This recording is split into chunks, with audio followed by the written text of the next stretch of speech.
ay nakakapangamba at nakakatakot. Sa sunod-sunod na balita tungkol sa mga banta ng China sa pinakahuling tensyon at girian sa West Philippine Sea, ang insidente ng pambobomba ng tubig ay nagsagawa lamang daw sila ng regulatory actions dahil di umano tumupad sa pangako ang Pilipinas at nagpadala ng mga barko sa Ayungin Shoal.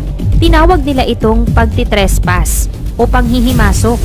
Tila nang gugulo daw ang Pilipinas at sadya daw sinisira ang kapayapaan at stability sa South China Sea. Kaya sa nangyayaring ito, posibleng sumiklab ang matinding digmaan. Gaano na nga ba kalakas ang China? Hinimok ni Chinese President Xi Jinping ang militar ng China na maghanda para sa anyay military conflict sa dagat. Di maiwasang maisip kung posible nga bang mangyari ang pinakakinatatakutan ng lahat, ang digmaang China at Pilipinas. Kung iisipin ang pinakamalalang maaaring mangyari, paano nga ba tayo makakaligtas sa angking lakas ng China? Paano tayo makakatakas sa nagbabadyang panganib? Hindi na bago ang paulit-ulit na balita tungkol sa mga panganib na dinudulot ng China. Hindi lang sa agawan ng teritoryo sa West Philippine Sea, pati na rin sa interes nito sa ekonomiya ng bansa. Ang impluwensya ng China sa Pilipinas ay hindi na maitatanggi, lalo na noon sa panahon ni Duterte. Mas lumalim pa ang relasyon ng China at Pilipinas. Mula 2016 hanggang 2022, tinatayang nasa $1.7 billion na ang Chinese investment sa bansa. Marahil mabuti ang mga foreign investment sa ekonomiya ng Pilipinas, ngunit kung may kapalit naman itong ibang agenda, tila nakakatakot yata ito. Kung mas lumala pa at mas maging agresibo ang China sa Pilipinas, posible kaya ang digmaan? Kung mangyari man, alam mo bang may mga lugar sa Pilipinas na ligtas kung sakali mang maganap ang digmaang ito?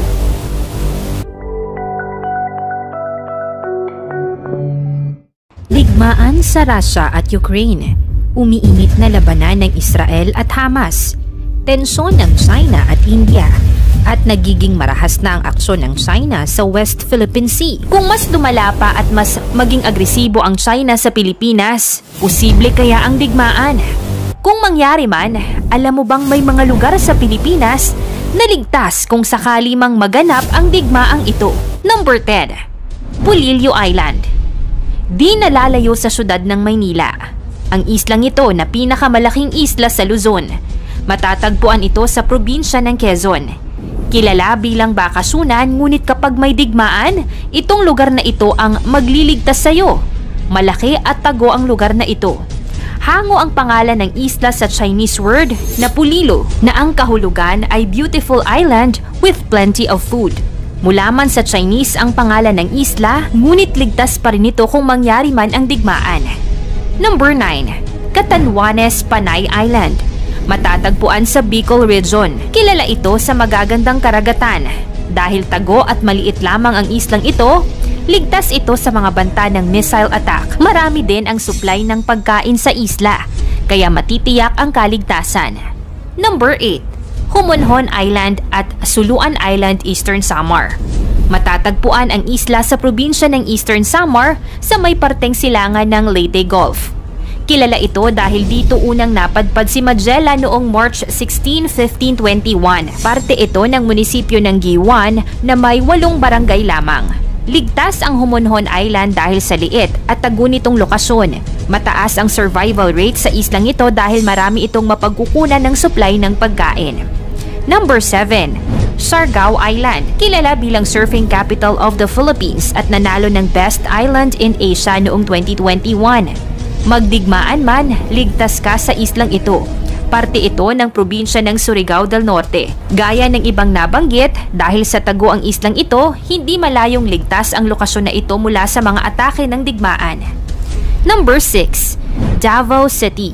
Sikat ang Davao City bilang isa sa pinakaligtas na syudad sa mundo. Noong 2015, naging rank 5 ito sa pinakaligtas na syudad sa buong mundo. Malaki ang impluwensya ng batas sa pagiging ligtas ng lugar. Strikto at naaaksyon na agad ang pangangailangan ng mga tao. Kaya kung may digmaan, maaaring maasahan ng Davao sa pagiging handa sa pagprotekta nito sa nasasakupan. Number 5. Tacloban City. Dahil sa geographical location nito, ligtas ang Tacloban kapag nangyari ang digmaan. Mababa din ang crime rate sa lugar at walang banta ng armadong tunggalian. Number 4. Dinagat Island. Isa ito sa pinakamagandang isla sa bansa. Maaaring tumira dito kung mangyari man ang digmaan. Malayo sa syudad ang maaaring pag-initan kung magtangkaman ang mga missile attack. Number 3. Apo Island. Isa rin ang islang ito sa may maraming supply ng pagkain. Kapag nagkadigmaan, magiging sigurado ang kaligtasan dahil tago ang lugar at malayo sa sentro ng kaguluhan. Number 2. Siquijor. Malaki-laki ang islang ito. Hitik din sa likas na yaman, lalo na sa pagkain. Matatagpuan ito sa rehiyon ng Central Visayas. Walang ibang dapat ikabahala bukod na lamang sa mga aswang.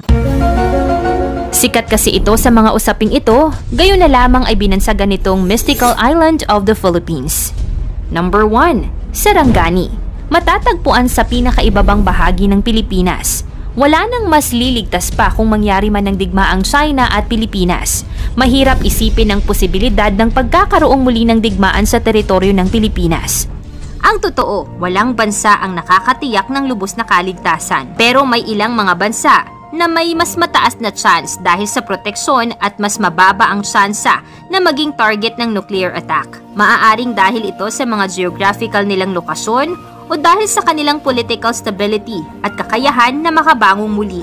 Pero ang higit sa lahat at napakamakapangyarihang sandata na pwede nating gawin ay patuloy na manalangin at magtiwala sa Diyos dahil aminin natin sa hindi, wala namang pinakaligtas o safe na lugar kung hindi tayo iingatan at tutulungan ng Diyos. Kaya ngayon pa lang ay magpakabait na tayo. Magbalik loob sa paglilingkod sa Diyos para kung dumating man ang matitinding digmaan, may Diyos na gagabay at mag-iingat sa atin. Kaya kung maganap ang nuclear war, anong gagawin mo? At saan ka pupunta?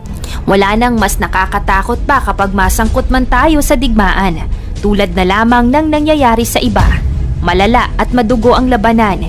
Hindi maitatanggi na maliit lamang ang ating bansa. Hindi tayo kasing unlad at kasing lakas ng China. Kaya sa mga nagbabadyang tensyon sa pagitan ng dalawang bansa, ang pinakamainam na lamang na ating gawin ay patuloy na hilingin na hindi umabot pa sa digmaan ang tensyong ito. Sa mga lokasyong nabanggit, isa ba ang lugar mo sa magiging ligtas kung mangyari man ng digmaan? Ikomento mo naman ito sa ibaba. Paki-like ang ating video, i-share mo na rin sa iba. Salamat at God bless!